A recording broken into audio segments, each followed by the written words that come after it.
שלום, אז היי יעל והי רוני, אני ממש שמחה להיות פה שוב ולראיין את רוני, והיום אנחנו נדבר בנושא הלוגותרפיה. אז רוני, ספר לנו על לוגותרפיה מה זה בעצם ואיך זה עוזר.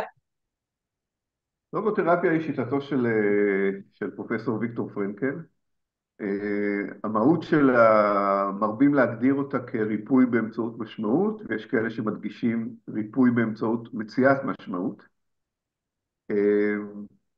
זאת שיטה מאוד מאוד מיוחדת, כי למעשה היא יושבת גם על הבנה מדעית מאוד מאוד מעמיקה. ויקטור פרנקל היה גם נוירולוג וגם פסיכיאטר, וגם על מסע חיים מעורר השראה, כי במלחמת העולם השנייה, כאשר הוא נשלח מווינה למחנות, הוא כבר היה עמוק בתוך המחקר וכתב כבר את הטיוטה הראשונה של הספר שלו שנקרא הרופא והנפש. ואז הוא הגיע למחנה ריכוז שהטיוטה הזאת נמצאת על דש בגדיו, וזאת הייתה תחילתו של מסע מאוד מאוד מאתגר וקיצוני. הוא חווה 4 מחנות ריכוז. ואם ככה ננוע מהר בקו הזמן, שהוא יצא ושרד, ובאמת זה שהוא הצליח לשרוד זה סיפור בפני עצמו, מטלטל ומצמית נפש. הוא פרסם את הספר הידוע שלו שנקרא אדם מחפש משמעות. אני רק אגיד שבמקור זה יצא תחת שם אחר, ואחר כך השם התחלף. זאת אומרת, כשאומרים לוגותרפיה לא הרבה מכירים, כשאומרים ויקטור פרנקל חלק מבינים מי, כשאומרים האדם מחפש משמעות, זה הספר שעוד בזמנו מיליוני אנשים קראו. והשילוב הזה של מצד אחד איש אקדמיה בכיר, שהיה כתיכוניסט מחליף מכתבים מפרויד, ובתחילת ה-20 שלו היה חבר בקודרה של אדלר, ובהמשך פיתח את השיטה שלו, שלכן היא גם נקראת השיטה הווינאית השלישית, כי פרויד פיתח את הראשונה ואדלר את השנייה, והוא הווינאי השלישי. ואחרי שהוא יצא מהשואה, השילוב הזה של אקדמיה עמוקה, מדע עמוק, ומסע חיים אישי שהוא מסביר בצורה מפורטת איך למעשה החיפוש אחר משמעות עזר לו לשרוד במקומות הקיצוניים ביותר, זה הפעים אותי מגיל צעיר. ובמסע האישי שלי בחיים, כאדם לומד וחוקר וסקרן, הגעתי לזה בשלב מסוים, במקום שאני באמת רוצה לחקור את זה יותר לעומק. ונכנסתי ללימודים המתקדמים של הלוגותרפיה, ושמי, זה פשוט נושא מפעים. זאת אומרת, זה לא רק להגיד, אני מחפש את המשמעות בחיים, אוקיי? זה להכיר את התיאוריה, ולהכיר את המסע האישי שלו, ולהכיר את הדרכים שלו למלא ריק קיומי, שהוא כינה את זה כמגפה של שנות ה-20 בזמנו. אני חושב שזה גם המגפה של המאה ה-21 שלנו. של שנות אנשים, גם ה-20 חלקם, שלנו. כן, חלקם גם אנשים מצליחים ביותר, חיים בתוך ריק קיומי חסר משמעות. אתה עובד, אתה מרוויח יפה, אתה מבלה, אתה עושה דברים. לא כולם מזהים משמעות עמוקה בעבודה שלהם, אם נהיה רגע כנים. וזה היה בתוך מסע אישי שלי, שנמשך, ונמשך גם היום, לחיים משמעותיים, לחיים בעלי ערך, ליצירתיות, לחוויות, לנקיטת עמדה. אני מזכיר את הדברים האלה כאלה 3 הערכים שוויקטור פרנקל הגדיר כערכים למציאת משמעות, ואני באמת מוצא בזה זהות. מה הפעולות היצירתיות שאתה עושה בחיים שמייחדות אותך? איזה חוויות מעניינות אתה עובר או פוגש יצירתיות של אחרים במסע שלך? ומהי נקיטת העמדה שלך אל מול מצבי אתגר? וכולנו נמצאים היום בתקופה של מצבי אתגר. חלקנו מצבי אתגר אישיים מאוד, וכל המדינה שלנו בטלטלה. וכתבתי את העבודה המסכמת בלוגותרפיה ממש בתוך התקופה המטלטלת הזאת, והרגשתי שזה מחזיק אותי, הרגשתי שהצלילה לעומק, לספרים, מעבר לאדם מחפש משמעות, ויקטור פרנקל הוציא עוד 30 ומשהו ספרים, זה לא הספר היחידי שלו, כולל חזרה לרופא והנפש, הוא כתב את זה עוד לפני, וכולל הרבה ספרים, השאיפה למשמעות וכו'. והצלילה לספרים האלה, הרגשתי איך זה נותן לי עוגן, ואיך אני גם נמצא במעמקים, שזה ההגדרה של הפסיכולוגיה של פרויד, ואני גם נמצא בגבהים, שזה חלק מההגדרה של הלוגותרפיה, הפסיכולוגיה של הגבהים, ובסוגריים אני אגיד שזה משעשע, כי ויקטור פרנקל היה גם מטפס הרים, זה לא הרבה יודעים, אז אולי זה מתאים, ההגדרה הזאת של פסיכולוגיית הגבהים מתאימה לו.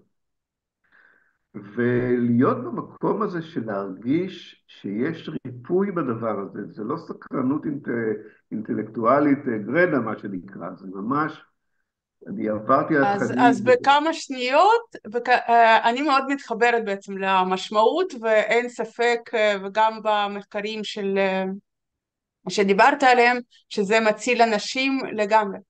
איך הטיפול עצמו, איך הוא מתבצע, איך אתה בעצם ניגש לבן אדם, בן אדם שמגיע לקבל טיפול לוגותרפיה, איך זה קורה בפועל?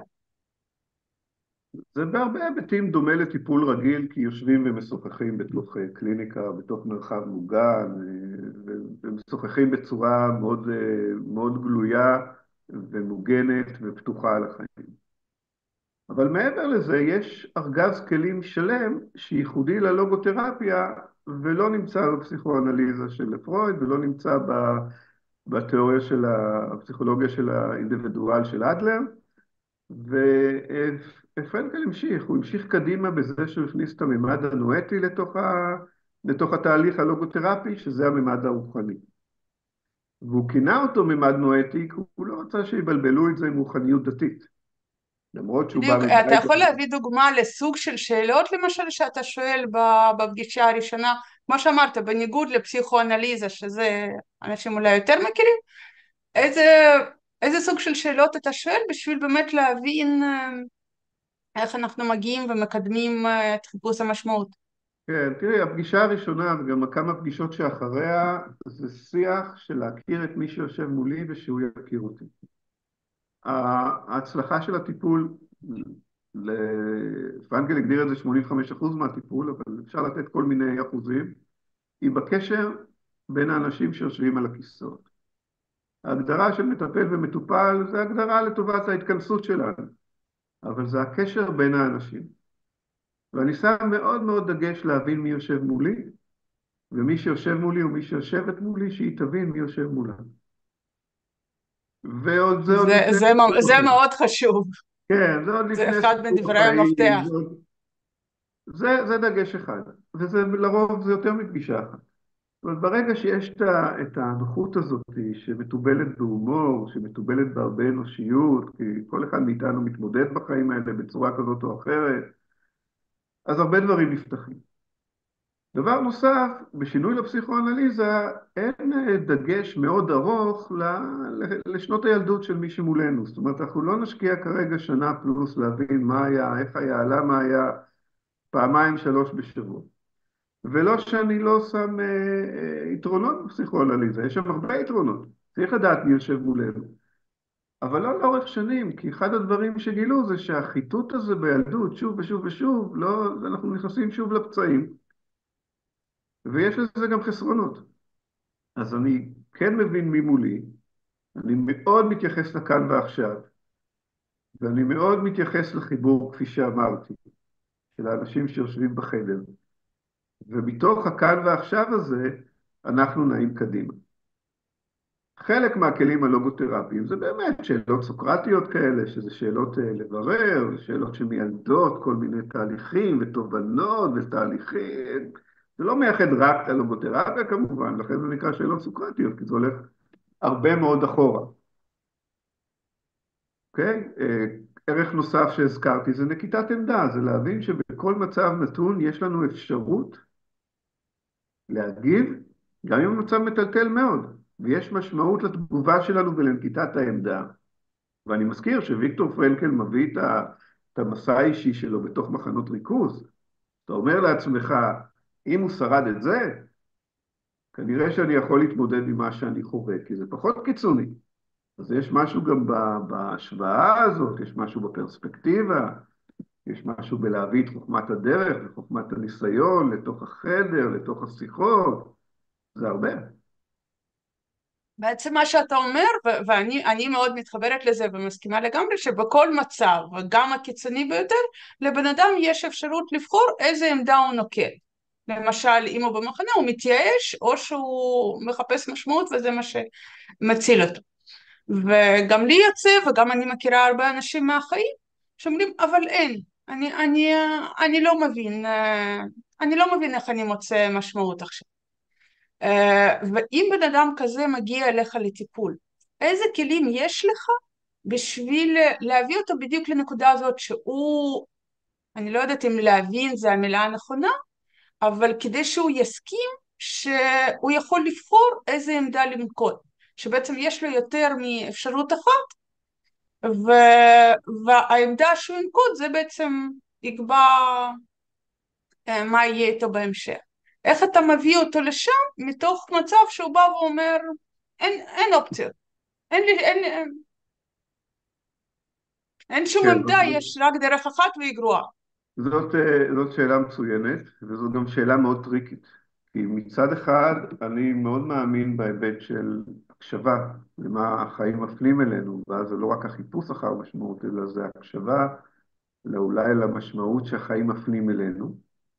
ומצד שני, אני שם דגש עצום על זה שלא תפקידו של המטפל להציע משמעות למטופל, או בכלל, ולא התפקיד שלנו להציע משמעות לאנשים אחרים. אנחנו יכולים לערער איתם בקול רם, אנחנו יכולים לבחון חלופות כאלה ואחרות, אנחנו יכולים לאתגר אותם בשאלות, אנחנו יכולים מתוך מסע החיים האישי שלהם לזהות כיוונים שיכולים להיות ראויים, אבל אנחנו לא מציעים משמעות לאנשים אחרים. זה בדיוק האתגר, איך אתה בלי להציע נכון? משמעות גורם לבן אדם שלא רואה כרגע את המשמעות של החיים שלו, למצוא אותה בעצמו, זה היופי כן, בטיפול. אז אמרתי, זה מכון מאוד מאוד עדין, וצריך לבצע אותו במיומנות, וצריך לבצע אותו בעדינות רבה. של לא להיכנס בגסות ולהגיד, אתה יכול להיות ככה וככה, או את, או הנה, ממש לא. ובתהליך הזה יש כלים שונים, אחד מהם זה הכלי של השראה, זאת אומרת, אחד הדברים שפרנקל הבטיח לעצמו במחנות זה שהוא לא ירוץ לתיל, הוא לא ירוץ לגדר, זאת הייתה הגדרה. וזה המונח של אנשים שכבר איבדו כל רצון להמשיך לחיות וסיימו את חייהם בגדר החשמלית של המחנה. ואז אתה אומר, מה עמד מאחורי הדבר הזה? והוא מסביר. הוא גם מצטט, הוא מאוד אהב פילוסופיה, הוא היה חוקר פילוסופיה, לא השלים תארים בזה, זה לא עניין אותו, אבל הוא נגיד, הוא מביא את המשפט של ניטשה שאומר, לכל אדם שיש למה לחיות, יוכל להתמודד כמעט עם כל איך. תחשבו רגע על המשפט הזה, זה משפט יפהפה. לכל אדם שיש למה, למען אחרים, למען יקרים, למען הוצאת ספר, למען אני אוכיח להם שאני אמשיך לחיות, יוכל להתמודד כמעט עם כל איך. ואז כשאתה מעדן משפט כזה, אתה לא אומר למי שנמצא מולך מה זה הלמה שלו. אתה בוחן איתו ביחד, או שואל אותו, או מבקש ממנו להציע, ואז זה פתאום הילדים, ואז פתאום זה הבת זוג או בן הזוג, ואז זה פתאום הספר שעדיין לא יצא, או הציור שרצינו לעשות, או המרוץ מרתון שהבטחנו לעצמנו שבגיל מסוים נתחיל להיות רציניים, אנחנו רוצים לסיים מרתון. כל אחד הלמה האחר שלו, זה סוג של חלומות כאלה בחיים. חלומות ברי הגשמה, שאיפות גדולות, מטרות ראויות. ואז מתוך השיח תוך משפט, אתה יודע, סך הכל אנחנו כאן משפט, ואנחנו יכולים לדבר על המשפט הזה רבע שעה בקלות. כי יש פה גם את הלמה שמניח חלומות בתוך השיח ומטרות ענקיות, ויש פה גם את האיך שאומר, עכשיו אני במצב מאתגר וזה קשה וכולי, אבל אוקיי, אני אצלח את הדבר הזה. אני אצלח את אני המצב. בטוחה שלכל אחד אפשר למצוא את הלמה. מה שאני מנסה להבין, איזה כלים יש לנו בתוך השיח, באמת להביא את הבן אדם שימצא את הלמה שלו, כמו שאתה אומר, אחד זה ילדים, אחד זה בת זוג, אחד זה ספר, אחד זה מרתון. אני בטוחה שלכל אחד יש משהו כזה, והקושי של הרבה מאוד אנשים זה באמת למצוא את זה. ואם אני מבינה נכון, אתה בתור לוגותרפיה, זה מה שאתה, זאת הדרך לרפא. אתה עוזר זה להם אחת למצוא את הלמה. בהחלט, זה אחת הדרכים המרכזיות. הלוגותרפיה היא לא מנותקת מהפסיכולוגיה, אוקיי? שוויקטור פרנקל הגדיר אותו, שיטתו הוגדרה כשיטה המינאית השלישית, אז הוא לא מתעלם מתהליכים המרתקים שפרויד הביא לתוך הפסיכולוגיה, והוא לא מתעלם מהתהליכים שאדלר הביא בעקבותיו וקצת אחריו, אלא הוא הניח משהו נוסף. זאת אומרת, הלוגותרפיה לא אומרת, אוקיי, זה המרחב שלנו, אנחנו מדברים רק על משמעות ולא על שום דבר אחר ואין הכלים שלנו. זאת גישה לא נכונה. הגישה של מטפל מיומן זה לפגוש את מה שיש עם הכלים והידע שיש ברשותו. והלוגותרפיה נמצאת מה שנקרא above that, אוקיי? היא בנוסף. ובנוסף אנחנו אומרים, אוקיי, אחרי שהשתמשנו בחלק מהתהליכים של הפסיכואנליזה, ואחרי שהבנו תהליכים נוספים, יש לנו פה את היכולת ואת הניסיון ואת הידע לצלול יותר לטובת משמעות ולהציע כל מיני כלים, כל מיני סיפורי השראה של אחרים שהצליחו, כל מיני היבטים שהם גם גוף וגם נפש וגם רוח. אני מזכיר שגם פרויד וגם אדלר עצרו בגוף מהנפש. התוספת של פרנקל, עולם הריפוי, זה שהוא הבין עד כמה ההיבטים הרוחניים משמעותיים לאדם. ולמרות שגם, ששלושתם היו רופאים דרך אגב, ולא כולם זוכרים את זה שהפסיכולוגיה המודרנית יושבת על מדע הרפואה, כן? אוקיי, יש לנו פה תקלה, בואו נבין מה לא נכון, בואו נפתח את הספרים, בואו נראה מה שיטת הריפוי לדבר הזה. הוא אמר, חבר'ה, אתם מדלגים על הכוח העצום והעוצמה של הרוח האנושית. אחד המשפטים שלו זה מדבר על היכולת של הרוח האנושית להתריס אל מול מצבים. ואני אניח פה איזושהי אנקדוטה קצרה, שאחרי הטלטול של 7 באוקטובר, אני ב8 באוקטובר, ביום ראשון, נסעתי לים המלח להיות עם מפונים.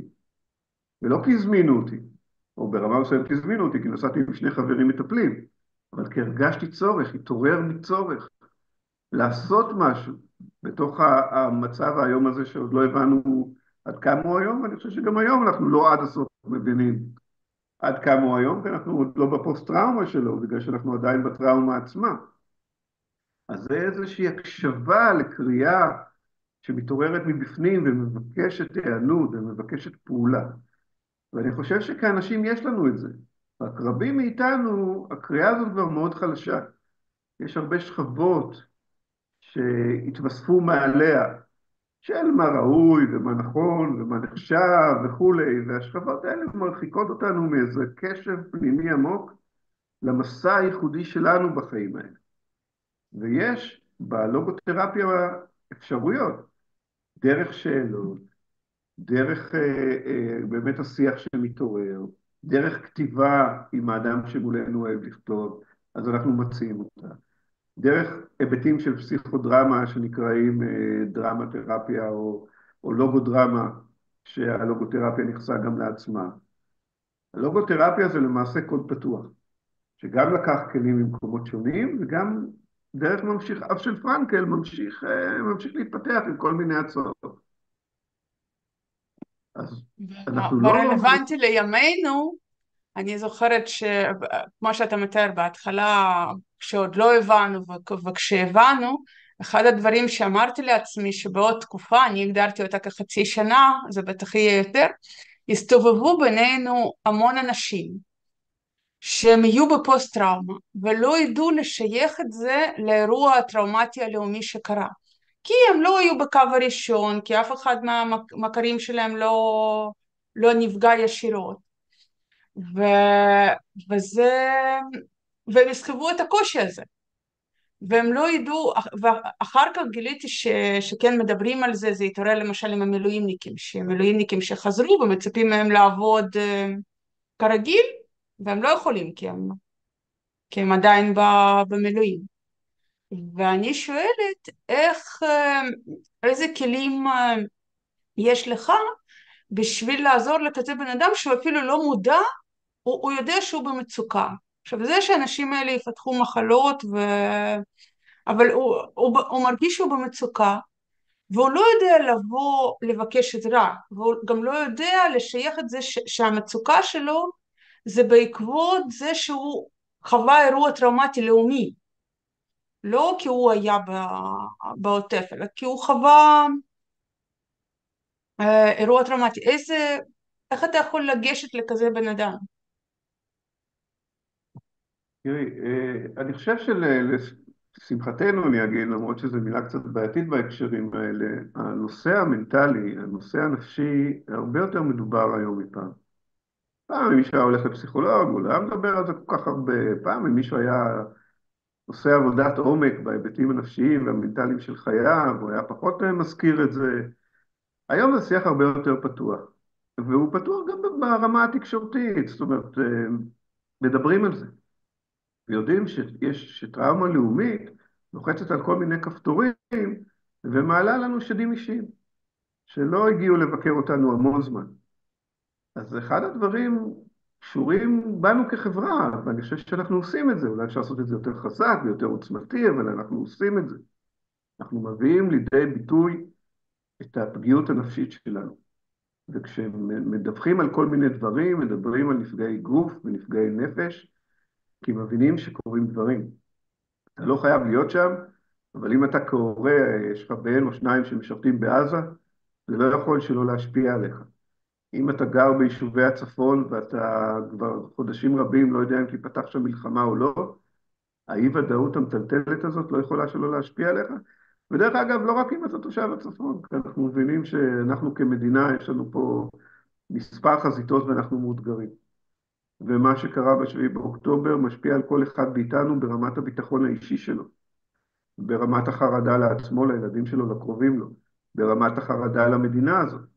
דרך אגב, ברמת חרדה למדינה הזאת בלי קשר לדעה הפוליטית שלך. כי בכל מקרה, מה שלא תאמין, יש פה מצב מאוד מאוד מאתגר. ואני חושב שבאמת השיח הזה, השיח הפתוח הזה, זה מתנה נהדרת. כי זה אומר לבן אדם, גם לאלה שחיים ביותר הכחשה, כמו שאתה מטפל בגוף שלך, אתה צריך לטפל בנפש שלך. אני אוסיף כלוגותרפיסט, כמו שאתה מטפל בגוף נפש שלך, בוא נאפשר לרוחניות האנושית הזאת להשתחרר, כי יש בה כוח עצום. וכחלק מההיבטים האלה בלוגותרפיה יש חוכמה שהגיעה, אני מזהה הרבה מהבודהיזם ומהזן בודהיזם בתוך התהליכים האלה, אבל נגיד באופן כללי הגיע מחוכמת המזרח. החיבור בין הלוגותרפיה לגישות של יונג הוא מרתק. יונג היה מאוד פתוח לעולם המזרח ולהיבטים שלו. ואני חושב שאחד הדברים, אם אני אחזור לתחילת השיח שלנו, שמשכו אותי למקום הזה, זה אותי איש אייקידו הרבה מאוד שנים, וההבנה עד כמה הרוחניות הזאת, מה שנקרא צ'י, בסינית, או הקי, היפני, כמה הדרך הזאת שבודק את החיבור ההרמוני, האנרגטי, בכלל שלנו בעולם, היא מרתקת, ואני מזהה את זה בתוך הלוגותרפיה. ודרך אגב, אני גם מזהה את האייקידו בתוך הלוגותרפיה, ואת הלוגותרפיה בתוך האייקידו, זה בכלל אה, מרתק הכל אותי. מחובר, הכל מתחבר בסוף. הכל כבר מחובר, זהו, זה לא רק שהכל מתחבר בסוף, זה הכל כבר מחובר גם בינינו כאנשים, ולכן לפעמים אנחנו פוגשים מישהו ומאוד מהר נהפכים לחברים, לא כי התחברנו, אלא שגילינו איך החיבור בינינו בא לידי ביטוי. אני נמצא בקבוצה מרתקת בליווי רוחני, תחת עמותה שנקראת שותפים למסע. אתמול היה המפגש האחרון של השנה הזאת, ממש שנת לימודים מאוד מצד אחד מרתקת ומפעימה, ומצד שני דורשת, זה היה כל ימי ראשון, 8 שעות ביום ראשון.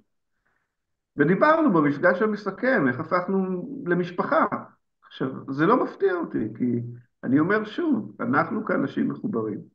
החיבור שלנו עם הרבה אנשים אחרים לא בא לידי ביטוי, כי לא היו את האינטראקציות האלה. או שהוא בא לידי ביטוי בעייתי לפעמים, כי האינטראקציות היו בעייתיות, ואנחנו מחוברים. ולכן לעתים אנחנו מופתעים לראות באיזה מהירות החיבור הזה מופיע, כי הוא קיים. כן? כשאני מדבר עם יעל, אני מרגיש שאני מכיר אותה עשרות שנים, למרות שאני מכיר אותה קצת פחות. אבל היא חברה, והיא משפחה, והיא שותפה לדרך, ושותפה למסע, לחלוטין. וזה חלק מהראייה שלנו בדרך, אז אני מזכיר, קודם כל להבין שאנחנו אנשים. גם במטפל מטופל הזה, כן? לפעמים אפשר להחליף בכיסאות, זה צריך קצת להוריד מהרשמיות. וגם ברגישות שלנו, שהיא לא דבר רע, זאת אומרת, אדם שמגיע לתוך מסע הוא בתוך מסע, וזה שאתה רגיש, זה אומר עליך הרבה דברים טובים. החיישנים שלך חזקים, האחרים חשובים לך, אתה מושפע מדברים שקורים. יש הרבה ערך להגעה לטיפול, שפעם היא פחות הייתה. היום, בהרבה מאוד שיחות, הוא אומר, במפגש שלי, במטפל שלי, היה ככה וככה, זה כאילו אתה מדבר על היורו ששוחק ברבע גמר לפני יומיים. כי בעצם הנושא של הטיפול הפסיק להיות טאבו. ו... ואנשים התחילו לדבר, שזה גם מתחבר למה שדיברנו על הטראומה הלאומית, כי באמת בהתחלה הייתי מזועזעת, אמרתי בעוד קצת זמן יצפו, גם לא ידעתי שזה יימשך, אבל יצפו מהאנשים לחזור ולתפקד כאילו כלום לא קרה. וזה לא יכול להיות, זה בלתי אפשרי, זה באמת כמו שאתה אומר, אם אפשר כן, לראות נקודות אור במצב, אז זה באמת ממש, מפתיע לטובה המודעות אני יכול שיש בחברה. נכון, גם בחברה הכללית וגם בצבא באופן ספציפי. אני שירתי שירות קרבי כשריונר, עשיתי כמה תקופות של לבנון, הרבה מאוד מילואים בשטחים.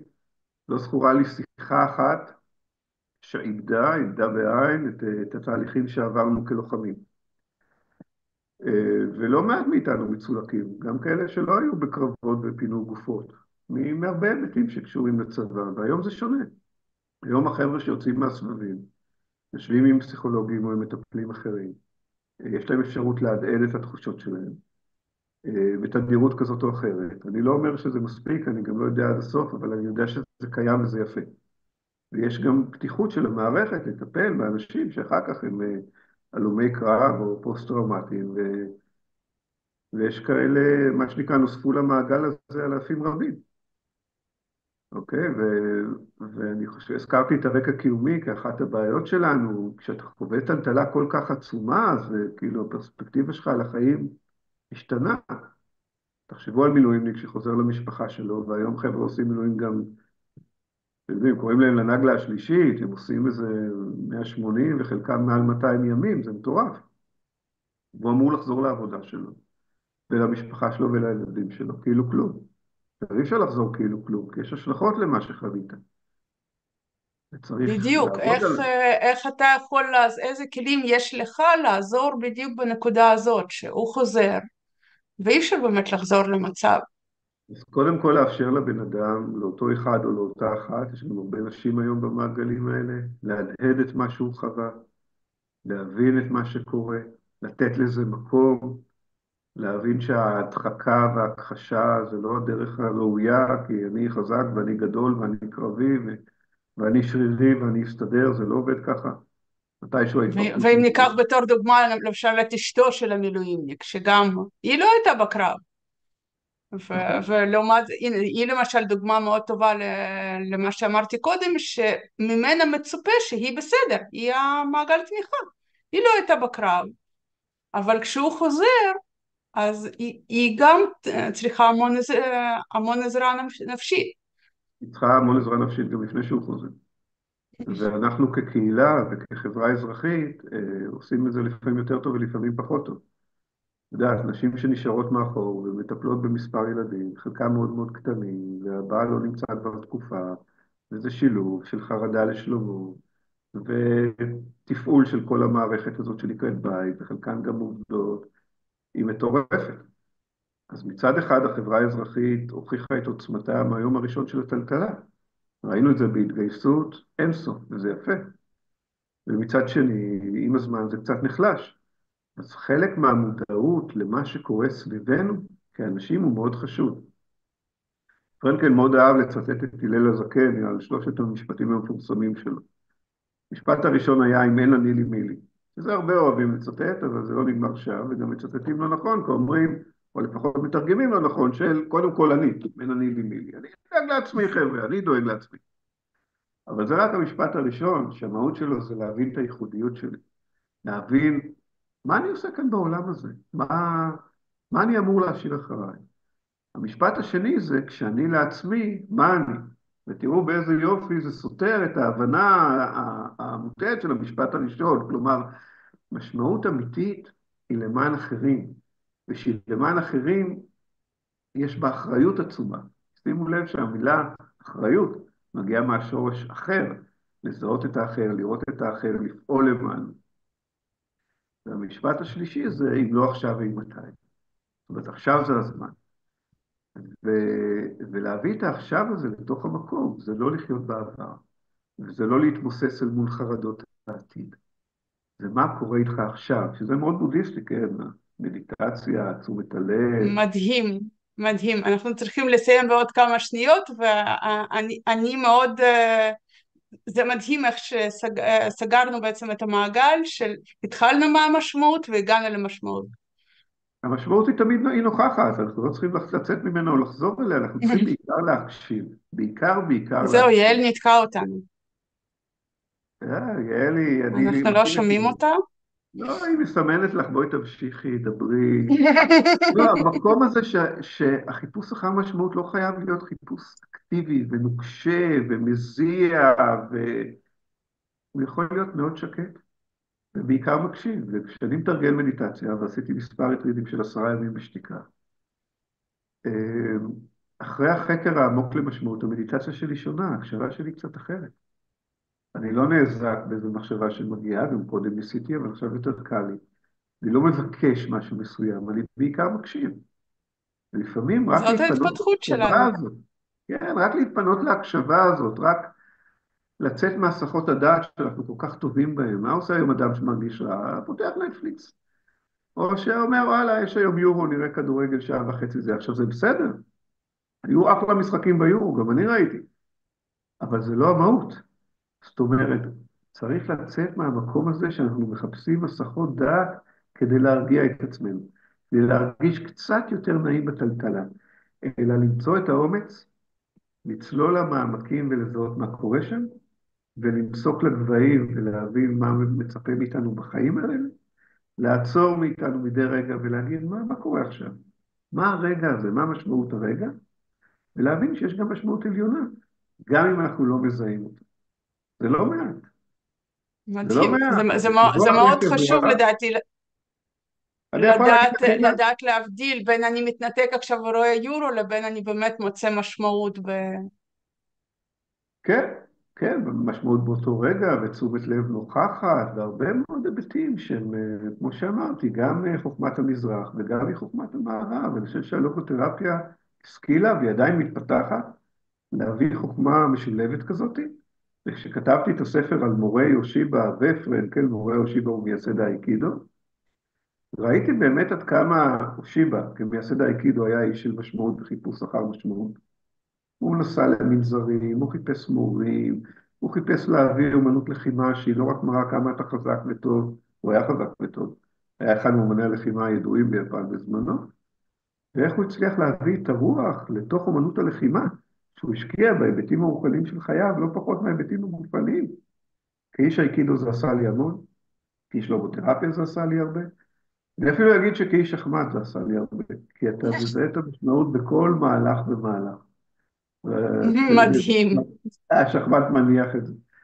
ושימי לב שיעל לא מסמנת לך להפסיק, כי היא לא משתעממת. היא יופי. לא משתעממת. אז תודה רבה לך רוני, זהו, אני מבחינתי ממשיכה, אבל תודה רבה לך ולמדנו המון, תודה לך. ולא נשכח לראות גם את החרוזים, גם על שחמט וגם על האייקידו, ותודה רבה ואני מקווה שעוד ניפגש. תודה רבה, אילן.